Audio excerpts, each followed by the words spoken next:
If you hate sequels or one of those people that only want original movie ideas, you're going to hate 2027, gang. I'm going to be honest. Honestly, though, I think it's pretty cool that we're getting a Sonic 4. I think it was pretty awesome that Sonic was able to be successful with the way it started. I mean, like, they really thought they were going to get away with this shit, bro. Sometimes bullying in the internet go hand in hand to come together to just create the most beautiful baby ever because it worked. They changed this bullshit. They already gave us a look at Amy Rose, some of the Metal Sonic bots, and of course Shadow surviving the explosion at the end of the movie. So they're setting up an entire universe. This is probably going to get another trilogy of movies, and honestly, that's pretty exciting. Sonic 4 makes sense from every standpoint, bro. If you want to build a universe, if you want to make some money, make Sonic 4.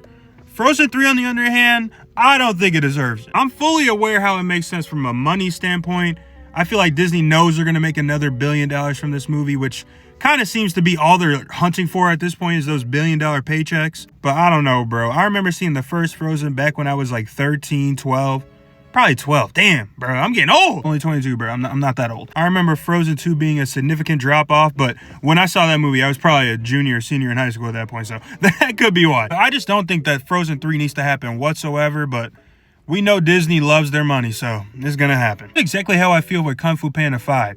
Every single Kung Fu Panda movie minus 1 and 2 is ass. There is no doubt in my mind that they're doing this simply for the paycheck. Like, genuinely, what is the story gonna be at this point? Didn't they pick a new Dragon Warrior in the 4th one? This shit is blowing my mind. I'll never forget the days when Kung Fu Panda could be seen as one of the best trilogies, bro.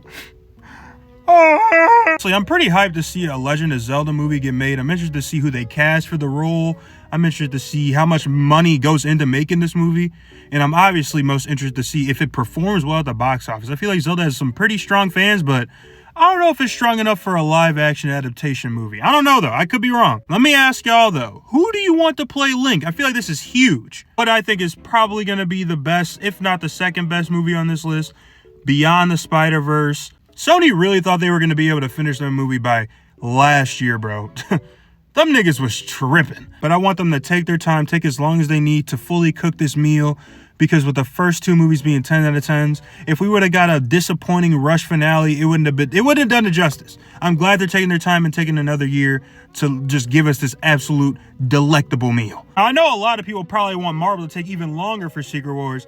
Hell, I'm sure there's people that don't want them to do it at all, but I'm pretty excited for it. I think the possibility and the probability of different variations of all the Marvel characters we've seen over the last 20 years going against some of the variations of characters that we know today versus some of the ones that are coming back from the past, I think it's going to be awesome. And I think at the end, it's going to be a nice little bow, and we're going to get a nice little soft reboot with a new Avengers team, new X-Men. It's going to be a nice little nod to the future, I guess. Not 3